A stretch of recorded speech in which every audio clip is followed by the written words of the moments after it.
Good morning. This is our 6-2 notes for AB. So we're first looking at the strategy of solving separation of variables. And this is something we've done before. What we're really talking about is getting x on one side and y on the other. And this is before we integrate or find the antiderivative. We're doing this. So you'll notice in example 1, we're going to solve a differential equation, which we know just means we're going to basically get x on one side, y on the other side. We already did that in the last in 6-1, and then we're going to find the antiderivative or integrate on both sides. So the difference here is we're not writing dy dx, they just have y prime, and you can use the other notation, but we're just going to go through what this one means. Remember that y prime is equal to dy dx, and that means dy. If I'm solving for dy, that's going to be a y prime times a dx. It should really be on the other side. So let's go ahead and fix that, because if I'm multiplying both sides by dx, I would have y prime dx equals dy, and that's going to be important for this problem. So if I am solving this differential equation using this idea of separating variables, I want to get the y over on this side. So I would write, I guess I should write my original. Y prime is going to be 2x over y. Multiply across the equal sign times y. So y prime y equals 2x. Okay. And then if I think about how this y prime has a dx in it, or my y prime and my dx together is my dy. That means I would have to put in a dx on both sides, because I really need to have this over with the y. So I'm going to write y prime, because we always want whatever we're doing our integral of first, and then we're going to have a dx right here. So these two together are really my dy, and then I'd have equal 2x dx. So I'm multiplying both sides by dx, and that's because the y prime and the dx together make my dy. So now I would want to integrate. So I'm finding my antiderivative, drawing my little squiggle on both sides. And now when I'm integrating, I'm looking at my y. So I would need to increase my exponent its first power, so I'd have y squared over 2. On my other side, I have a 2x, same thing, so I'm going to make this squared and then over 2, and then we also always have plus a constant. So your book is going to call this C1. In the middle of the problem, they're putting like numbers on them, subscripts on them, and then they're just leaving them C at the end. So it's just different way to look at this. So now I'd want to go ahead, simplify this. And since I have x squared and y squared, I'm thinking like hyperbola or ellipse or something like that. And so I can see that if I subtract my x squared on both sides, then I can really see that hyperbola shape. They're both being squared, but we have a difference there. And then your book takes an extra step and multiplies everything by 2, just so that it looks prettier. So y squared minus 2x squared, and now they're just calling it c, and they make a note that now c is equal to c sub 1. So just a couple extra steps there at the end to make it look prettier. You really probably could have stayed with it in terms of y squared. But if you solve for y, we'd have a plus or minus root. It gets weird. So we would probably do something like this. So the other notations, this is using that y prime notation that we don't like as much.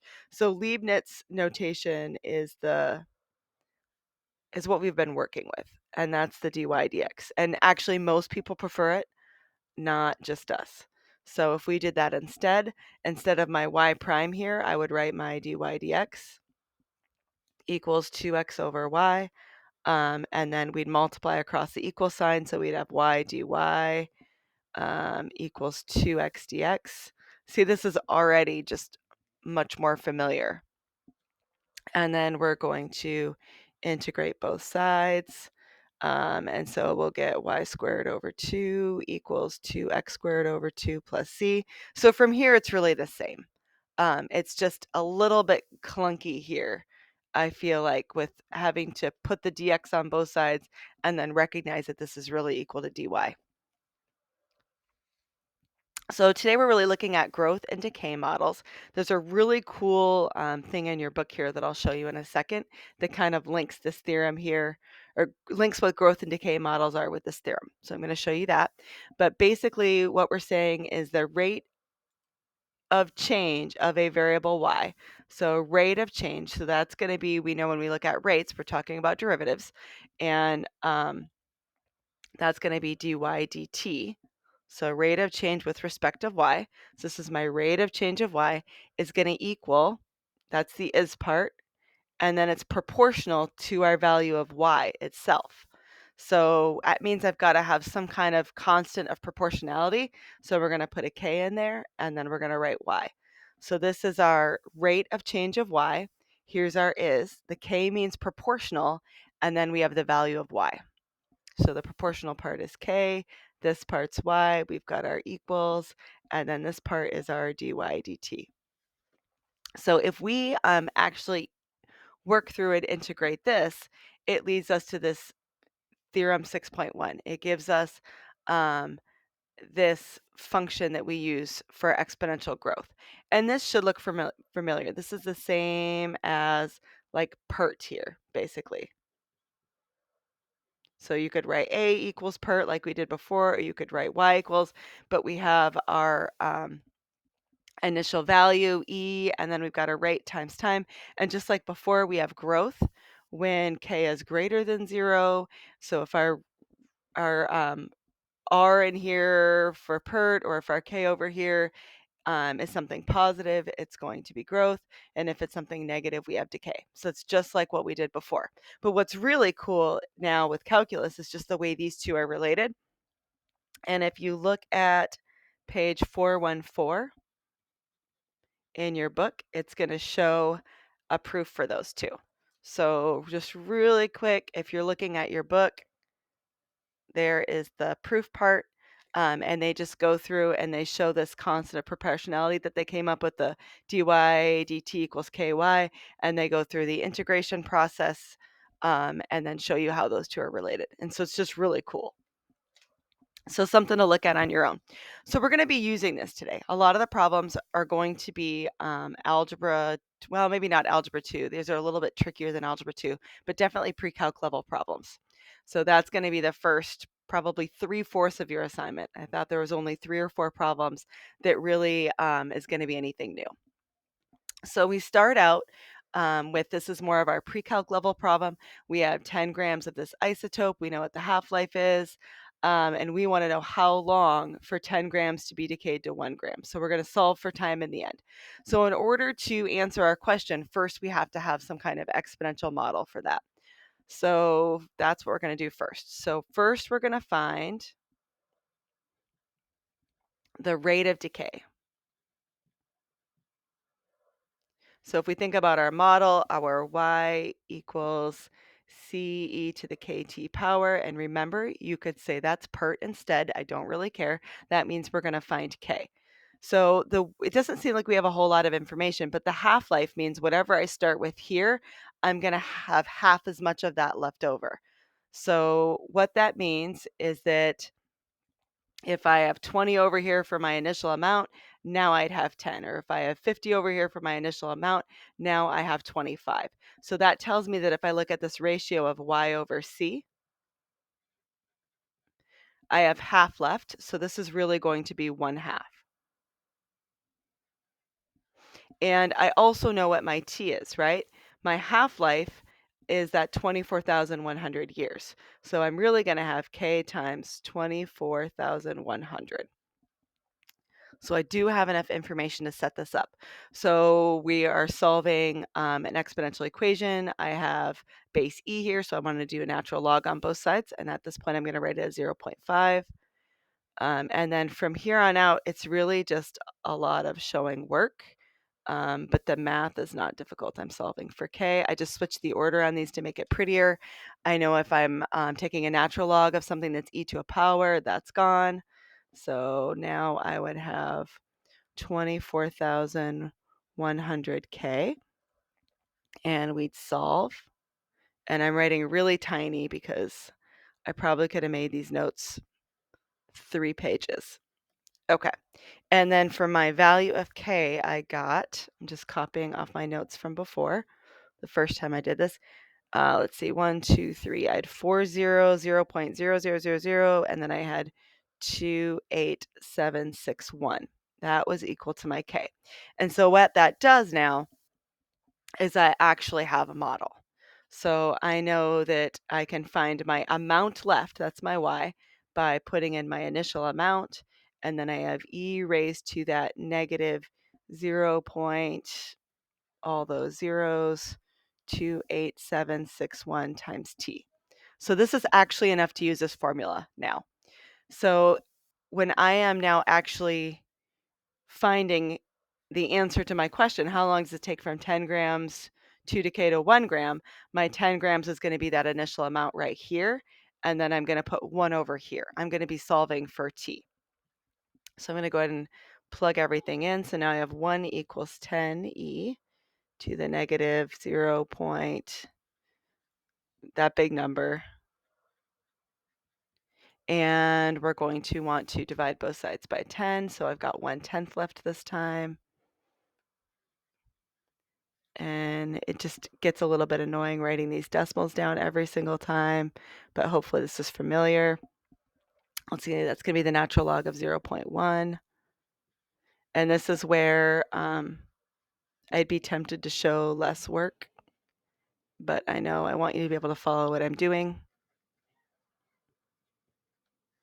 So this is the bulk of your homework right here. So hopefully this feels familiar. And then we got to divide. 28761. And then when you work that out, you get, let's see, 80,058 point blah, blah, blah. So I would call it maybe point, I probably wouldn't even do a decimal. I would just maybe say 80,000 80,059 years is what I would call it. So that's going to be my approximately equal to. I don't know if we're looking at such a giant number like this, if doing thousands place really makes sense. So that's what I would call it for that one. So basically what we did is first we had to find that rate of decay, and then we had to use our formula. So it's going to be a lot of that like solving to find the model, and this is my decay model here. So I had to find that model, and then I had to use the model. And that's basically the bulk of your homework. So there are some different problem types. So this one's kind of cool. We didn't do any like this last year. So they give you some information. They talk about how we do have exponential growth. So that tells you you can use that model. On this one, I'm going to use PERT just for fun. And this time, they don't give us something like a half-life. We are working with fruit flies instead. We have 100 flies after the second day. We have 300 after the fourth. So we don't know an initial amount. All we have is like what's going on these 2 days. We have 2 data points and how many flies were in the original population. So what we're going to have to do is we're going to have to first use that information that we have. So I know if there's 100 flies after the second day, I could write an expression for that. I could write 100 equals, remember we don't know our initial amount. We also don't know R, but this is our second day. So we could write R times 2 or 2R. We also know that there's 300 flies after our fourth day. So I could write PE and then I could have R times 4. So we don't have P and we don't have R, but we do have 2 equations. So what we're going to do is we're going to solve one of these equations for P, and it doesn't matter which one. So because this one's on the bottom, I'm going to go ahead and solve this one for P by dividing by e to the 4R on both sides. And so now I have P equals 300 over e to the 4R. So we had a system of 2 equations, and we are solving with substitution, right? That's really what I'm doing. That's all I'm doing. So now that I have a value for P, I'm going to plug that in up here. And we're doing all of this because we need to have an initial amount. We need to have an R. So, and that's what we're trying to find. We're trying to find the original population. So now I've got 100 equals instead of P, I have that 300 over e to the 4r, and then I have times e to the 2r, okay? And because these are both e, I'm able to simplify, and it's probably going to be easier if I just think of this as e to the negative 4r times e to the 2r. So because of this, when I put these two together, I'm going to have a negative exponent, but that's not a big deal. Divide both sides by 300, so 100 over 300 is now going to be e to the negative 4r plus 2r is negative 2r. So I've got those put together. So now I only have one variable here, right? I only have this r that I'm solving for. Remember, e is a constant. So I'm going to log both sides. So natural log of 1/3 is going to be natural log of e to the negative 2r power. So natural log of 1/3 equals negative 2r. Divide by negative 2. So again, the math is not super awful, but there is a lot of writing. And my rate is about, running out of space here, 0. Let's say 549. We'll do 3 decimal places here. Okay, so now that I have this, I can go ahead and substitute into one of these two original problems for r, and then I can solve for p. So I'm going to use the first one. It doesn't really matter. I had 100 equals PE to the 2R power, but now I know what R is. So 100 is going to be PE to the 2 times 0.549. And then I have no idea what that is. I didn't actually solve this out. I just did 100, divided that on my calculator. So 2 times 0.549 equals my P. So I'm just dividing both sides by e to that power. And then my initial population ends up being 33.3333, so about 33 flies. So this would be like, what do we do if we don't have an initial amount or a rate, when we have to solve for both, when we've got those two different variables at the beginning? And there's probably 2 problems on the homework like this. So last is Newton's law of cooling. And there are a couple of these also. And we did Newton's law of cooling last year in pre-calc, but with a much more complicated looking formula. It was a big thing to memorize. And now that we have calculus ideas, we can use this rate of change of y. We can look through and use that to our advantage. So we know that, all right, so we have, let's just read the problem, right? Y represent the temperature of an object in a room whose temperature is kept at a constant 60 degrees. So that's all the way over here. If the object cools from 100 to 90 in 10 minutes, how much longer will it take for its temperature to decrease to 80? So what we remember about Newton's law of cooling is basically like the room is getting this object to cool off, right? We were keeping it at a constant 60 in the room, and we put something in that room, and obviously it's going to cool off, right? Because the room is colder than what the object was. And it goes from 100 to 90 in those 10 minutes. And we're assuming it's this proportional relationship. It's going to keep decreasing proportionally. So what we know is that our rate of change of y, and remember, that's our y prime, that's our dy dt, is proportional. So that means equals k to the difference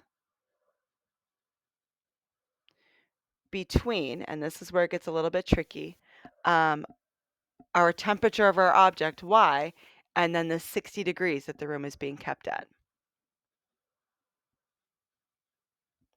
So this is going to be y minus 60. So a much different way of looking at Newton's law of cooling this year. So in order to solve this, I want to go ahead and move my y over with my dy, my dt to the other side. So we're going through that integration process again. So dy over y minus 60 equals k dt. And then we want to find our antiderivative. We're going to be integrating both sides. So on this side, if I have a dy, and then this is a y by itself in my denominator, I really have that u prime over u. Like if I take my derivative of y minus 60, it actually is just dy. So this is a natural log on the left-hand side. So I'm going to have a natural log of the absolute value of y minus 60. And then over here, remember my variable I'm working with is t, it's not k. So k is just some kind of constant. So this is going to equal kt. And then we're going to make this, because we're kind of in the middle of the problem, we're going to call it C1 for now. Now I want to think about this absolute value. So it makes sense that if we're just not going to have a negative here. That's not going to make sense, right? That's not what we're looking at here. So I can get rid of those absolute value signs. So let's go ahead and do that, because really I'm looking at my temperature going from 100 down to 80. So if it's going from 100 to 80, I don't have to worry about negatives here. So natural log of y minus 60. So that's going to help us a little bit. And then remember to get y by itself, get rid of this natural log. We're going to have to exponentiate both sides. So we're going to do e to a power on both sides. So let's go ahead and do that.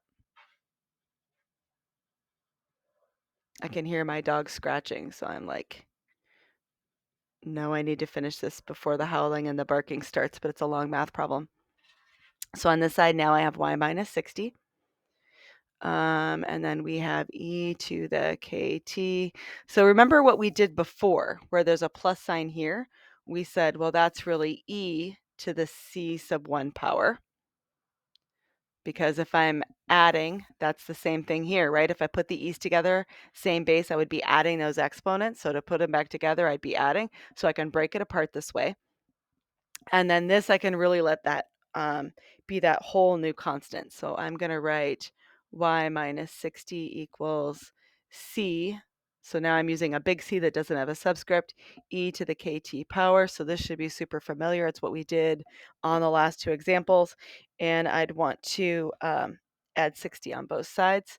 So now I have y by itself. Oh, I forgot to put the 60 in there. I want to write it first, is how we normally do. So the problem though is I don't have k, and I don't have this constant, I don't have this rate here, and I don't have this constant. So this is really a rate I'm looking at. And it should be some kind of negative, right? Because it's cooling off, and this is going to be some kind of constant here that has to do with the room being 60 degrees and how that actually works. So now what I'm going to have to do is I'm going to have to use some information that I have. So I know that at time 0, so at the very beginning of this, my temperature of my object is 100 degrees. So I'm going to have to use that. So let's go ahead and see what that gives us. So this is like my initial amount. So if I put 100 in for y, and I put, let's see, 0 in for t. So let's think about what happens. I would have e to the 0 power. So I am still trying to show all the work. And then remember, anything to the 0 power is a 1. And then c times 1 is just c. So I'm going to end up with 40 equals c here. So that gives me one of my variables or one of my constants that I needed. It gives me this constant right here, but I still need a rate. So then the second piece of information I have is that after 10 minutes, I am down to 90 degrees, right? It cools from 100 to 90 in 10 minutes. So that's going to be that second piece of information I have. All right, so back over here at T equals, what did I say, 10? My temperature is going to be 90 degrees. So I'm going to go back to this equation right here, but I'm going to put 40 in for C. So y is going to be 90, 60 plus 40 E, and then K is what I'm looking for, and I have 10. All right, now we got to go through and work this out. I'm very close to the bottom of my page. So let's see, 90 minus 60 is going to be 30. And then I would divide by 40. So 30 40ths. Log both sides.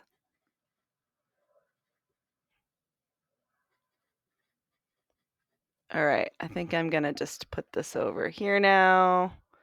So now I have natural log 0.75 equals 10K. So remember, I'm doing all of this because I just need a model.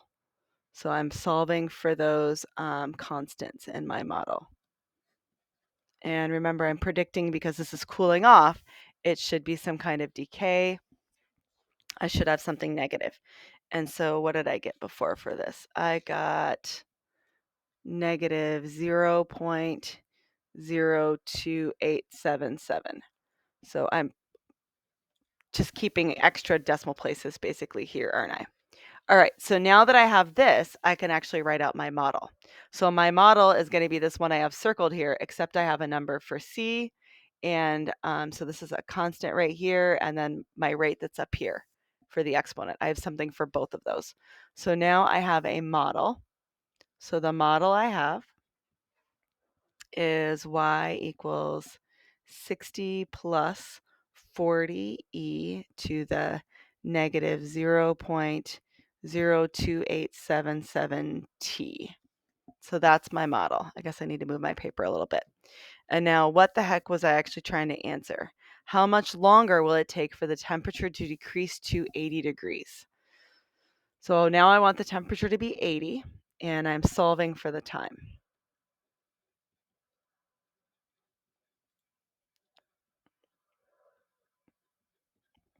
And this is where some number sense comes into play. If I solve this and I get like 30 minutes, that seems way too long.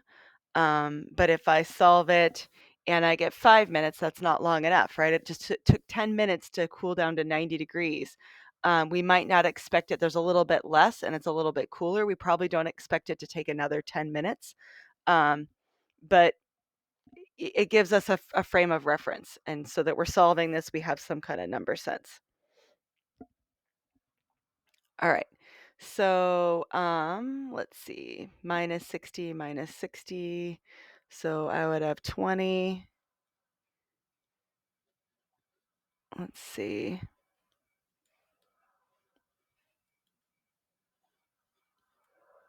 T, and then we divide by 40.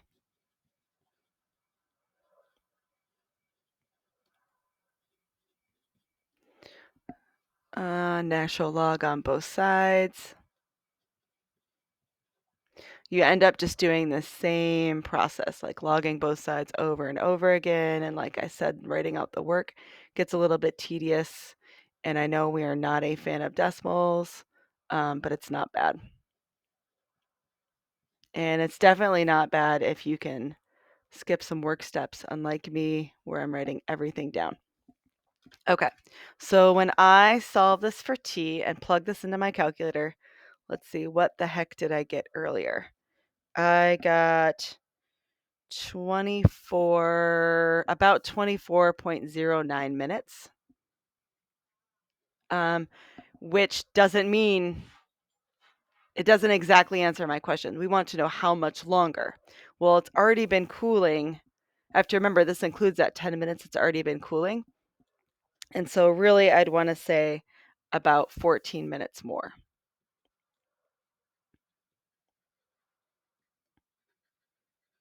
And that seems reasonable.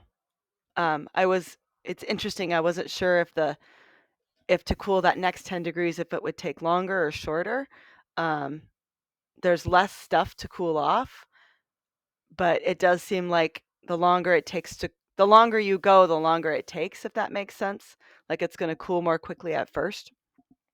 So it's kind of interesting to think about some of those things and what that means in the context of the real problem. So here is our actual answer. If you get stuck on these ones, you can certainly wait until I'm back. Just do the best you can. I know that there's that answers thing in the chapter 6 worksheets, so you're able to check all your answers, even the even numbered ones, and the odds, are on Calc Chat, or you can find them on the textbook online too. All right, good luck on your homework.